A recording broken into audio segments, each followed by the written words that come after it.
आज से 2 सप्ताह पूर्व इसी भारत मंडपम में गजब की हलचल थी।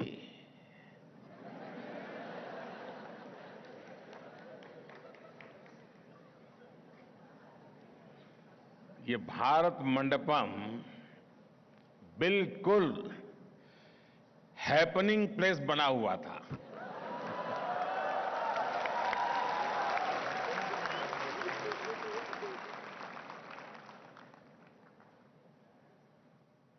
और मुझे खुशी है कि आज उसी भारत मंडपम में मेरा भावी भारत मौजूद है।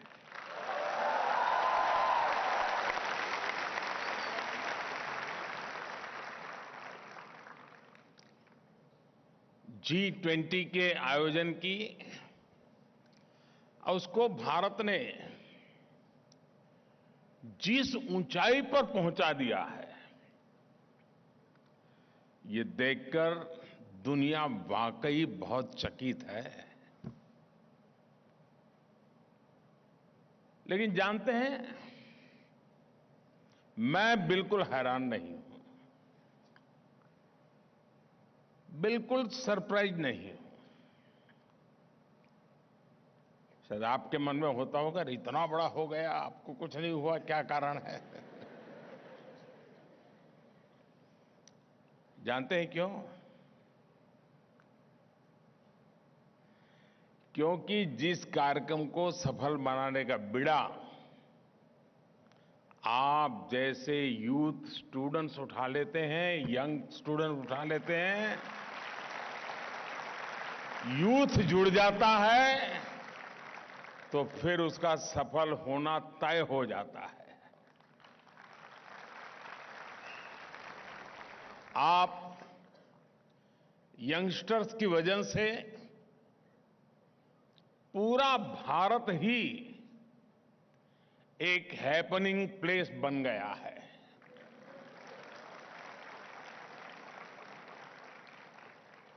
और ये कितना हैपनिंग है, ये हम पिछले 30 दिनों को ही देखें तो साफ साफ नजर आता है।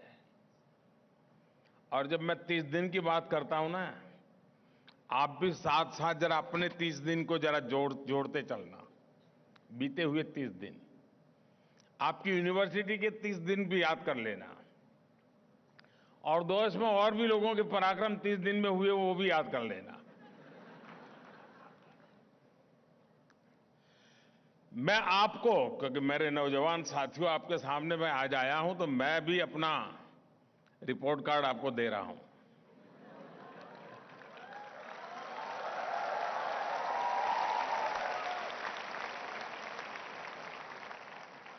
मैं आपको पिछले 30 दिन का एक रिकैप देना चाहता हूं।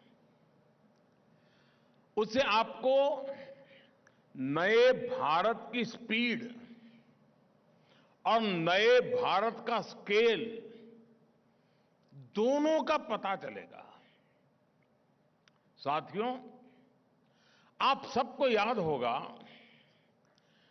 23 अगस्त का वो दिन जब हार्ट बीट गले तक आ रही थी। भूल गए? हर कोई प्रार्थना कर रहा था कि भाई साहब ठीक रहे, कुछ गड़बड़ ना हो जाए। कर रहे थे ना? और फिर अचानक हर किसी का चेहरा खिल उठा।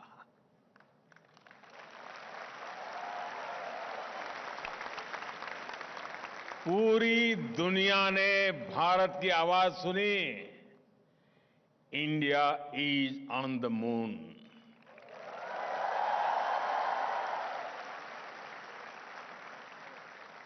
तेईस अगस्त की वो तारीख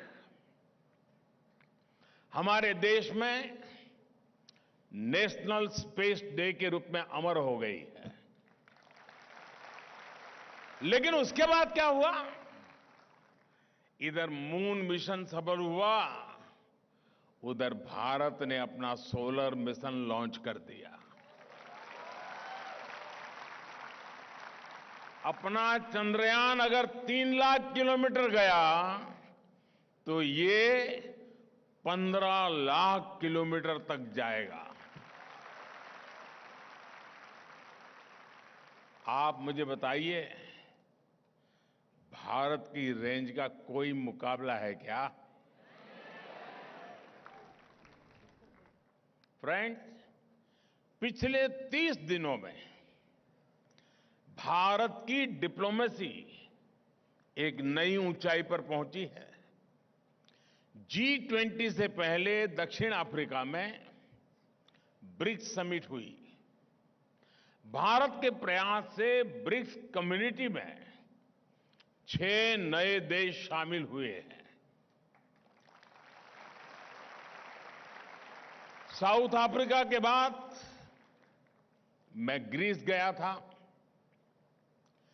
ये 40 साल में किसी भी भारतीय प्रधानमंत्री की पहली यात्रा थी।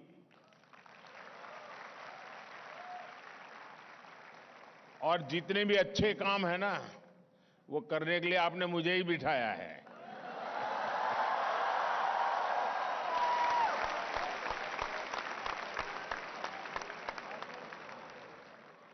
G20 समिट से ठीक पहले मेरी इंडोनेशिया में भी अनेक वर्ल्ड लीडर से मीटिंग हुई। इसके बाद G20 में इसी भारत मंडप में दुनिया के लिए बड़े बड़े फैसले लिए गए। आज के पोलराइज्ड इंटरनेशनल एटमॉस्फेयर में इतने सारे देशों को एक साथ एक मंच पर लाना छोटा काम।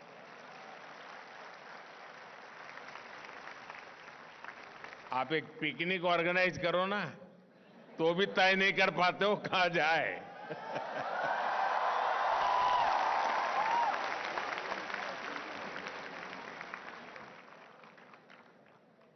हमारे न्यू दिल्ली डिक्लेरेशन को लेकर 100% सहमति तो इंटरनेशनल हेडलाइन बनी हुई है। इस दौरान भारत ने अनेक इंपॉर्टेंट इनिशिएटिव्स और फैसलों को लिया। G20 में कुछ फैसले ऐसे हुए जो 21वीं सदी की पूरी डायरेक्शन ही चेंज करने की क्षमता रखते हैं। भारत की पहल पर अफ्रीकन यूनियन G20 का स्थायी सदस्य के रूप में उसको स्थान मिला।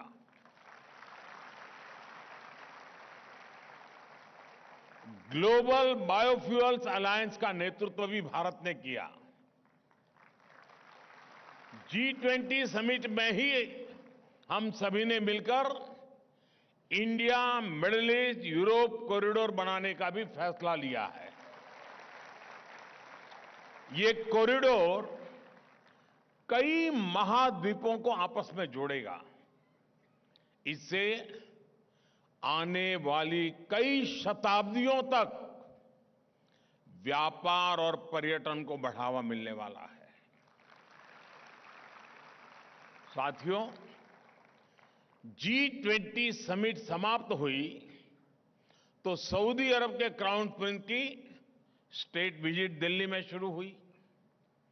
सऊदी अरब भारत में $100 बिलियन का निवेश करने जा रहा है।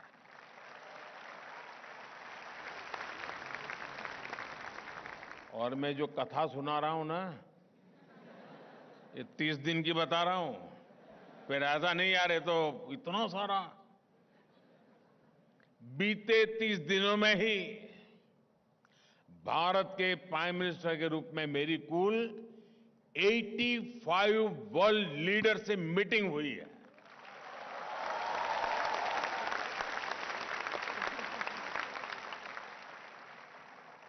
और ये करीब करीब आधी दुनिया है। आप सोच रहे होंगे कि इससे आपको क्या फायदा होगा। होता है ना, जब भारत के रिश्ते दूसरे देशों से अच्छे होते हैं, जब नए नए देश भारत के साथ जुड़ते हैं, तो भारत के लिए भी नई अपॉर्चुनिटीज बनती हैं, हमें नया साथी मिलता है, नया मार्केट मिलता है, और इन सब का फायदा मेरे देश की युवा पीढ़ी को होता है।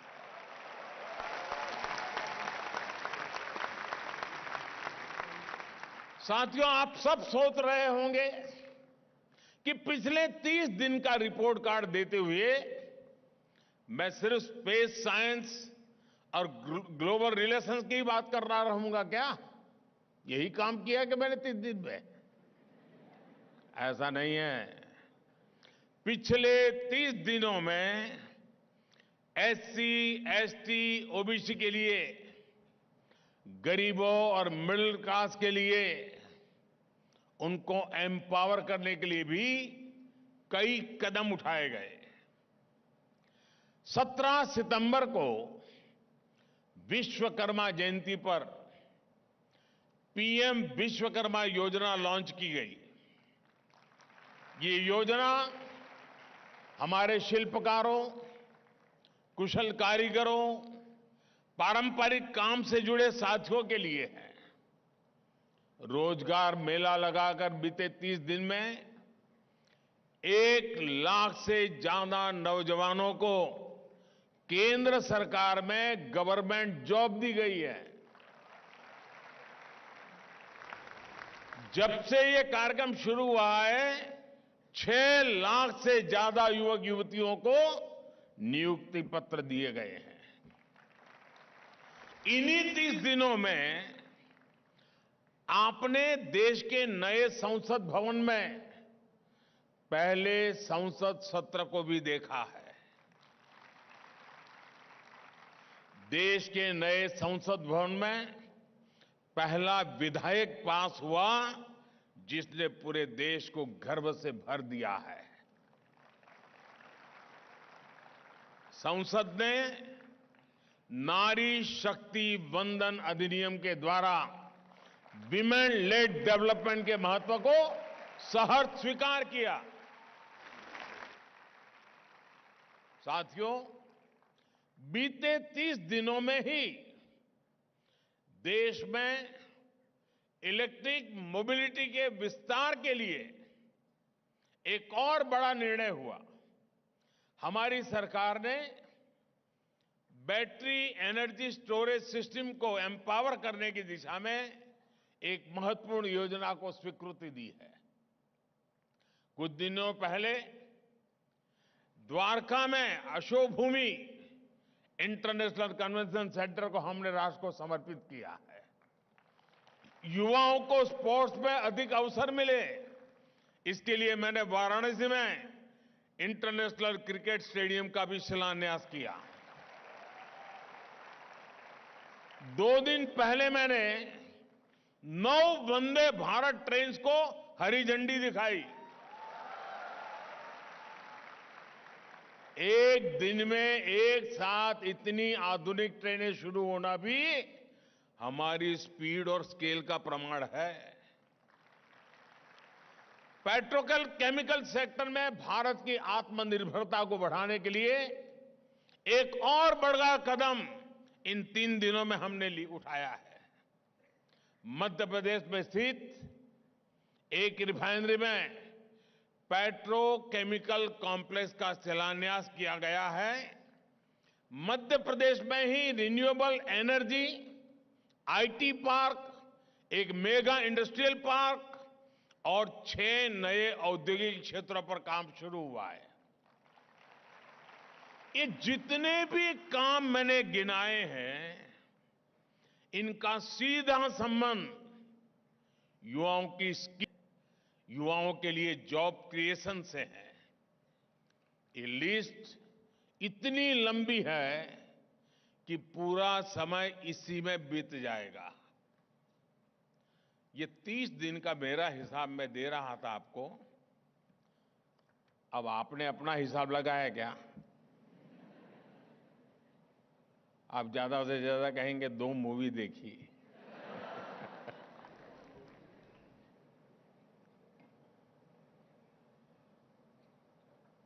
मेरे नौजवान साथियों, मैं इसलिए कह रहा हूं कि देश कितनी तेज गति से चल रहा है, कितने अलग अलग पहलुओं पर काम कर रहा है, वे मेरे देश के नौजवानों को पता होना चाहिए।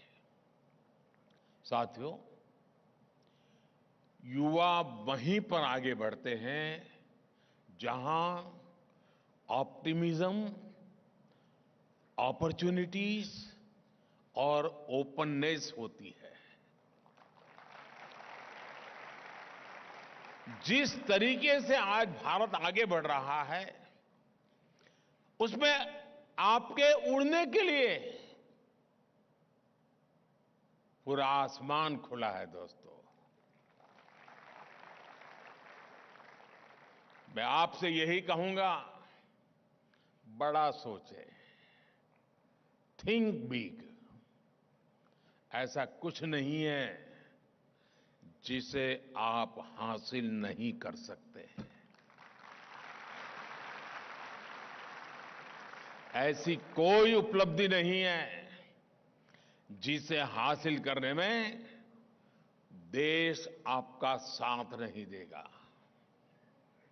आप किसी भी अवसर को मामूली ना समझें, बल्कि उस अवसर को एक नया बेंचमार्क बनाने के बारे में सोचें। हमने G20 को भी इसी अप्रोच से इतना भव्य और इतना विराट बनाया। हम भी G20 प्रेसिडेंसी को सिर्फ डिप्लोमेटिक और दिल्ली सेंट्रिक अफेयर बना सकते थे, लेकिन भारत ने इसे पीपल ड्रिवन नेशनल मूवमेंट बना दिया। भारत की डायवर्सिटी, डेमोग्राफी, डेमोक्रेसी की ताकत ने G20 को नई ऊंचाई पर पहुंचा दिया। G20 की 200 से ज्यादा बैठकें हुई, 60 शहरों में इनका आयोजन हुआ। G20 की गतिविधियों में 1.5 करोड़ से ज्यादा नागरिकों ने अपना योगदान दिया। टियर 2 और टियर 3 शहरों ने भी, जहां पहले किसी इंटरनेशनल इवेंट का आयोजन नहीं हुआ था, उन्होंने भी शानदार ताकत दिखा दी। और मैं आज इस कार्यक्रम में G20 के लिए अपने यूथ की विशेष तौर पर सराहना करूंगा। 100 से ज्यादा यूनिवर्सिटी और 1 लाख विद्यार्थियों ने यूनिवर्सिटी कनेक्ट प्रोग्राम के जरिए G20 में भागीदारी की। सरकार ने G20 को स्कूल्स, हायर एजुकेशन और अनेक इंस्टीट्यूशंस और स्किल डेवलपमेंट इंस्टीट्यूट में 5 करोड़ से ज्यादा स्टूडेंट्स तक पहुंचाया। हमारे लोगों ने बड़ा सोचा, लेकिन जो डिलीवर किया वो उससे भी ज्यादा भव्य रहा है। साथियों, आज भारत अपने अमृत काल में है।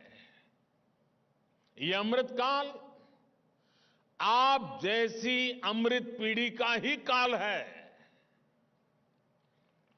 2047 में हम देश की आजादी के 100 वर्ष पूरे करेंगे। वो हमारे लिए एक ऐतिहासिक क्षण होगा। 2047 तक का कालखंड वही समय है जिसमें आप युवा भी अपने भविष्य का निर्माण करेंगे। यानी अगले 25 साल जितने आपकी जिंदगी में महत्वपूर्ण है, उतने ही देश के जीवन में महत्वपूर्ण है। इसलिए एक ऐसा समय है जिसमें देश के विकास के कई फैक्टर्स एक साथ जुड़ गए हैं। इस तरह का समय न इतिहास में पहले कभी आया, न भविष्य में आने का अवसर मिलेगा। यानी न भूतो न भविष्यति। आज हम दुनिया की सबसे तेज गति से बढ़ने वाली अर्थव्यवस्था है। पता है ना? नहीं मालूम? मालूम है? रिकॉर्ड कम समय में हम 10वें नंबर की अर्थव्यवस्था से 5वीं सबसे बड़ी अर्थव्यवस्था बन गए।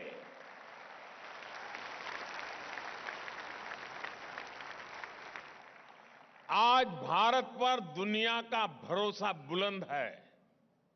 भारत में निवेश रिकॉर्ड स्तर पर पहुंच गया है। आज भारत का मैन्युफैक्चरिंग और सर्विस सेक्टर नई ऊंचाइयां छू रहा है। हमारा निर्यात, एक्सपोर्ट नए रिकॉर्ड बना रहा है। सिर्फ 5 वर्षों में 13.5 करोड़ से ज्यादा लोग गरीबी से बाहर आए हैं। यही भारत का नियो मिडिल क्लास बन गया है।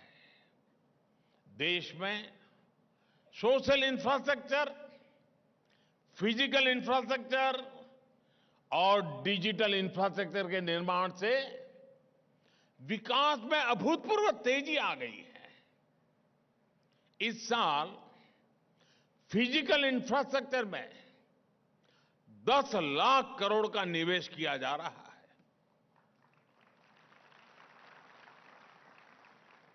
और इस तरह का निवेश साल दर साल बढ़ता ही जा रहा है। आप कल्पना कीजिए कि इसका कितना बड़ा प्रभाव हमारी अर्थव्यवस्था पर पड़ेगा और कितने नए अवसर तैयार होंगे। साथियों, आप जैसे युवाओं के लिए ये अवसरों का दौर है।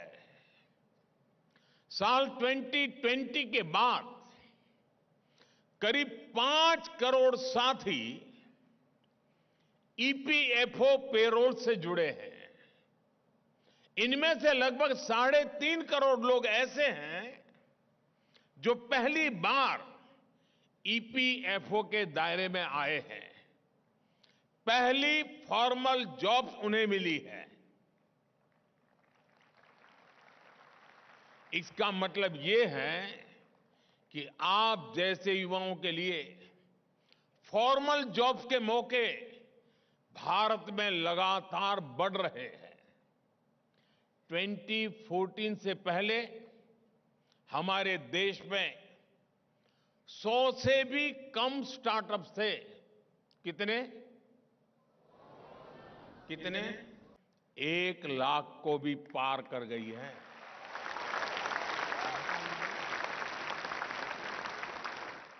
स्टार्टअप की इस लहर ने कितने ही लोगों को रोजगार के मौके दिए हैं। आज भारत दुनिया का दूसरा सबसे बड़ा मोबाइल मैन्युफैक्चरर बन गया है। हम मोबाइल फोन्स के इंपोर्टर से आज एक्सपोर्टर बन गए हैं।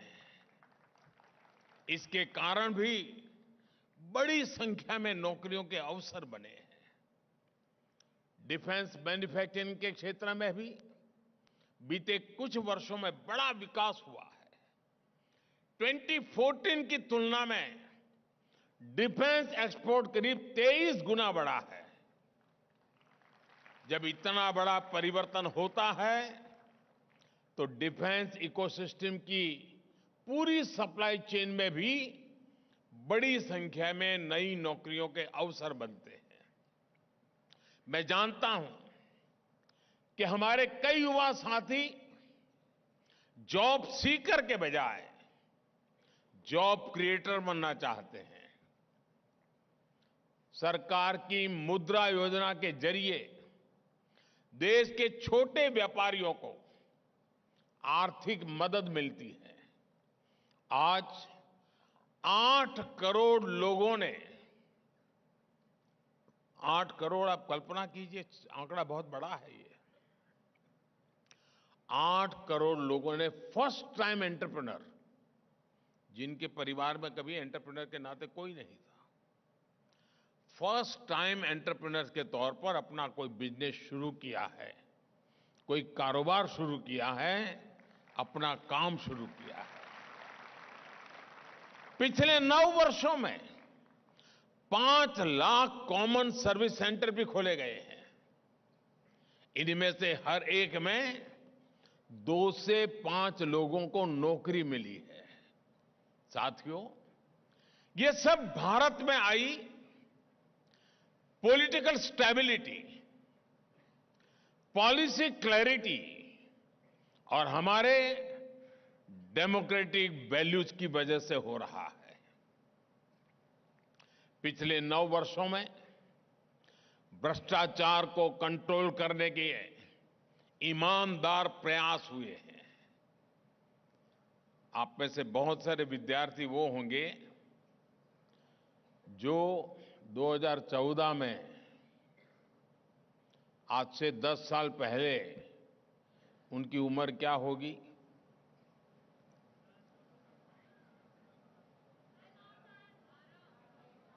कोई 10, कोई 12, कोई 14।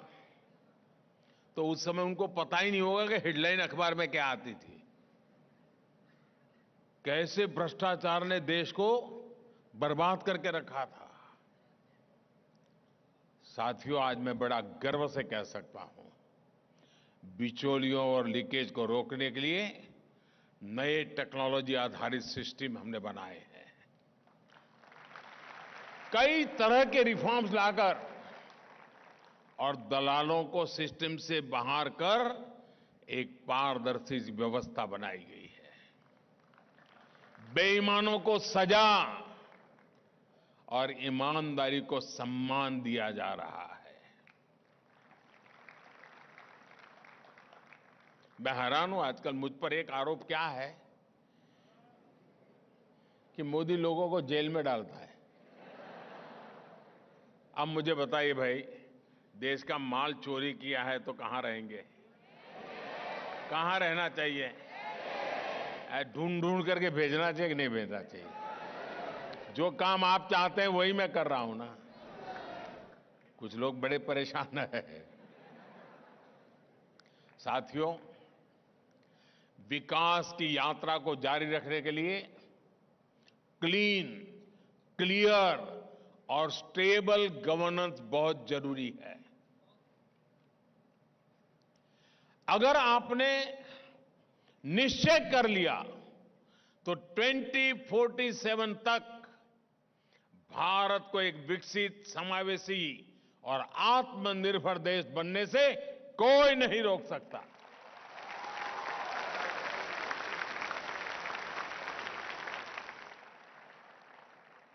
साथियों, एक और बात भी हमें ध्यान रखनी होगी। सिर्फ भारत ही आपसे बेहतर करने की अपेक्षा नहीं कर रहा है, पूरी दुनिया आपको उम्मीद की नजर से देख रही है। दुनिया को भारत का और भारत के युवाओं का पोटेंशियल और परफॉर्मेंस दोनों का पता चल चुका है। अब उनको समझाना नहीं पड़ता, इंडिया का बेटा है तो क्या होगा, इंडिया की बेटी है तो क्या होगा। वो समझ जाता है, भाई ये तो मान लो।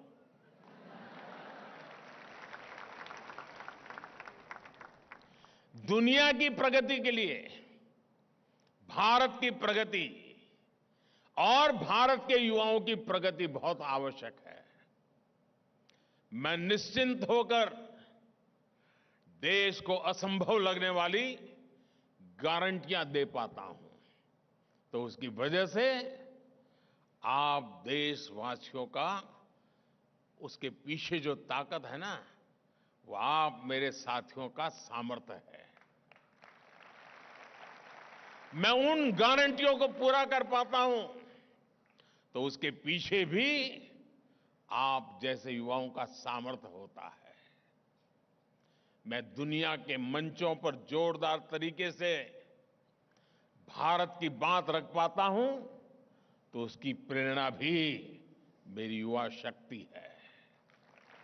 इसलिए भारत का युवा मेरी असली ताकत है। मेरा पूरा सामर्थ्य उसी में है। और मैं आपको विश्वास दिलाता हूं कि मैं आपके बेहतर भविष्य के लिए, आपके बेहतर भविष्य के लिए दिन रात परिश्रम करूंगा।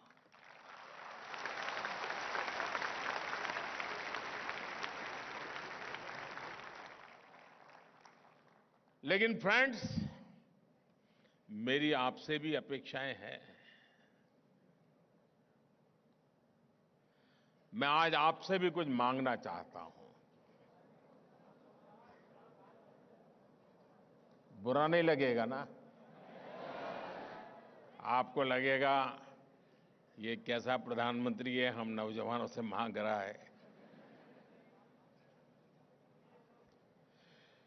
साथियों, मैं आपसे ये नहीं मांग रहा हूं कि आप मुझे चुनाव जिता देना।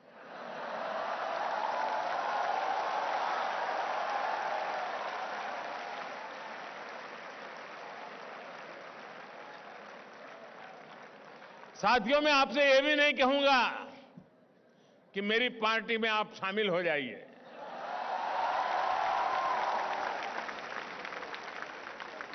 साथियों, मेरा कुछ भी पर्सनल नहीं है।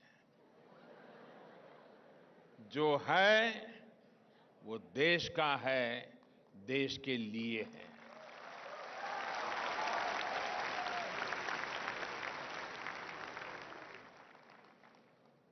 और इसलिए मैं आज आपसे कुछ मांग रहा हूं, देश के लिए मांग रहा हूं। स्वच्छ भारत अभियान को सफल बनाने में आप युवाओं की बहुत बड़ी भूमिका रही है। लेकिन स्वच्छाग्रह एक दो दिन का इवेंट नहीं है। ये एक सतत प्रक्रिया है। इसे हमें आदत बनाना पड़ रहा है। और इसलिए 2 अक्टूबर को पूज्य बापू की जन्म जयंती से ठीक पहले 1 अक्टूबर को स्वच्छता से जुड़ा बहुत बड़ा कार्यक्रम पूरे देश में होने वाला है। आप सभी युवा साथियों को इसमें बढ़ चढ़ के हिस्सा लेने के लिए मैं आपसे मांग कर रहा हूं। करेंगे पूरा? पक्का करेंगे? आपकी यूनिवर्सिटी भी लगेगी। आप कोई एरिया तय करके पूरी तरह क्लीन करके रहेंगे। मेरा दूसरा आग्रह है, डिजिटल लेन-देन को लेकर है, यूपीआई से जुड़ा है। आज पूरी दुनिया डिजिटल भारत की, यूपीआई की इतनी प्रशंसा कर रही है। ये गौरव भी आपका है। आप सभी युवा साथियों ने इसको तेजी से अपनाया भी और फिनटेक में उससे जुड़े अद्भुत इनोवेशन भी किए। अब इसके विस्तार की, इसको नई दिशा देने का दायित्व भी मेरे नौजवानों को ही उठाना होगा। क्या आप तय करेंगे कि मैं कम से कम 1 सप्ताह में 7 लोगों को यूपीआई ऑपरेट करना सिखाऊंगा, यूपीआई से काम करना सिखाऊंगा, डिजिटल लेन-देन सिखाऊंगा? करेंगे? देखिए, देखते ही देखते बदलाव शुरू हो जाता है दोस्तों। साथियों, मेरा आपसे तीसरा एक आग्रह और मेरी मांग है, वोकल फॉर लोकल को लेकर है। साथियों, इसको आप ही आगे बढ़ा सकते हैं। अगर एक बार आपने इसको हाथ में ले लिया ना, दुनिया फिर रुकने वाली नहीं है, मान लीजिए दोस्तों। क्योंकि मेरा आपकी ताकत पर भरोसा है। आपको अपनी ताकत पे भरोसा है कि नहीं मुझे मालूम नहीं, मुझे है। देखिए, ये समय त्योहारों का है। आप प्रयास करें कि त्योहारों में गिफ्ट देने के लिए जो भी आप खरीदारी करें, वो मेड इन इंडिया हो।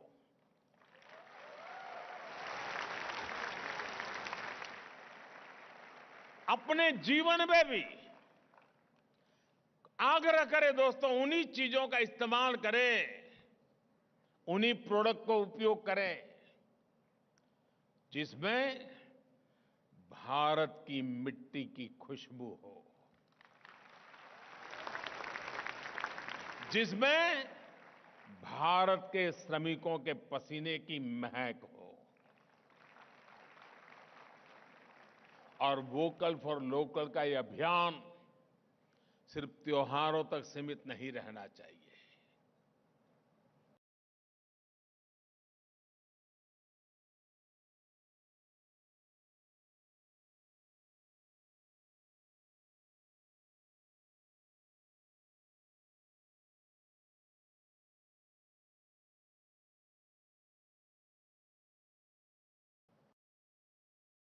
मैं एक काम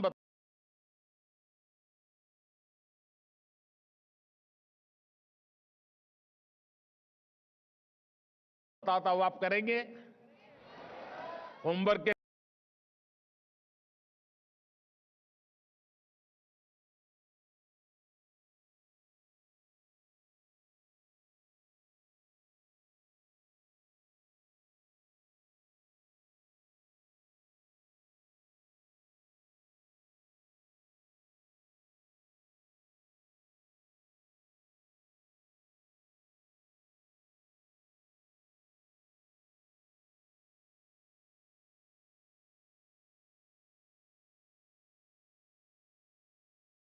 मिला तो क्लास होता ही नहीं है। करेंगे? कुछ लोग तो बोलते ही नहीं है। आप अपने परिवार के सब लोगों के साथ मिलकर के कागज पेन लेकर के, या तो फिर मोबाइल पर लिखते हो तो मोबाइल पे सूची बनाइए कि आपके घर में जिन चीजों का आप उपयोग करते हैं, 24 घंटे में जिन जिन चीजों का आप उपयोग करते हैं, उसमें कितनी हमारे देश की हैं और कितनी बाहर की है। बनाएंगे सूची? आपको पता भी नहीं होगा कि आपके जेब में जो कंगा है ना, कंगी, वो भी कभी विदेशी आ गई होगी, पता नहीं होगा। ऐसी ऐसी चीजें विदेशी हमारे घर में, हमारे जीवन में घुस गई हैं। देश को बचाने के लिए बहुत जरूरी है दोस्तों। हां, कुछ चीजें ऐसी हैं जो हमारे देश में जैसी चाहिए वैसी नहीं है, ठीक है। लेकिन हम आग्रह से देखें कि भाई जरा तलाशे तो, कहीं गलती तो नहीं हो रही है। एक बार मेरे देश में बनी हुई चीजें मैं खरीदना शुरू करूंगा ना, तो आप देखना दोस्तों, हम इतनी तेजी से हमारा उद्योग व्यापार बढ़ेगा जिसकी आप कल्पना नहीं कर सकते। छोटा छोटा काम भी बड़े बड़े सपने पूरे करता है। साथियों, हमारे कैंपस भी वोकल फॉर लोकल के बहुत बड़े सेंटर हो सकते हैं। हमारे कैंपस सिर्फ पढ़ाई के नहीं बल्कि फैशन के भी सेंटर होते हैं। क्यों? अच्छा नहीं लगा? कोई डे मनाते होते तभी होता है क्या? हैं? आज रोज डे है।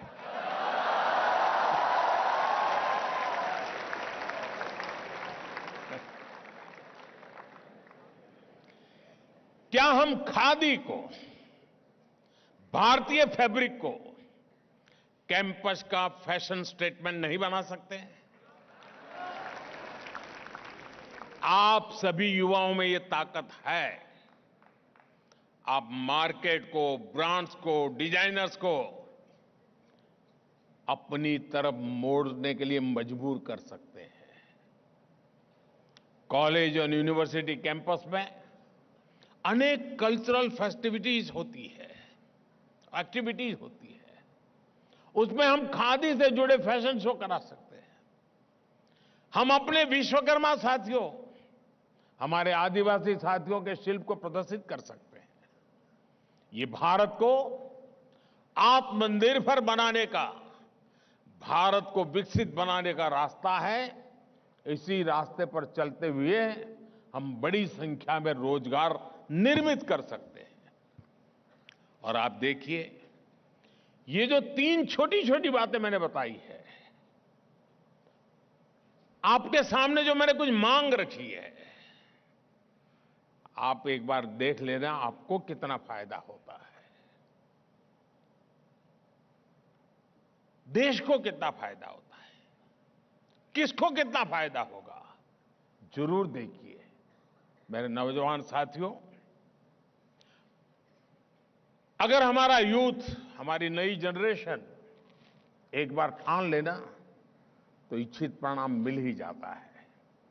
मुझे विश्वास है कि भारत मंडपम से आप आज जाएंगे, ये संकल्प लेकर के जाएंगे और संकल्प लेकर अपने इन सामर्थ्य को भी जरूर प्रकट करके रहिएगा।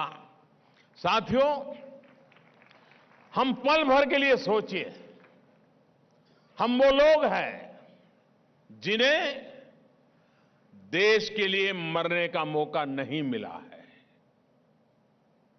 जो सौभाग्य भगत सिंह को मिला, सुखदेव को मिला, चंद्रशेखर को मिला, आजाद को मिला, हमें नहीं मिला। लेकिन भारत के लिए जीने का मौका हमें मिला है।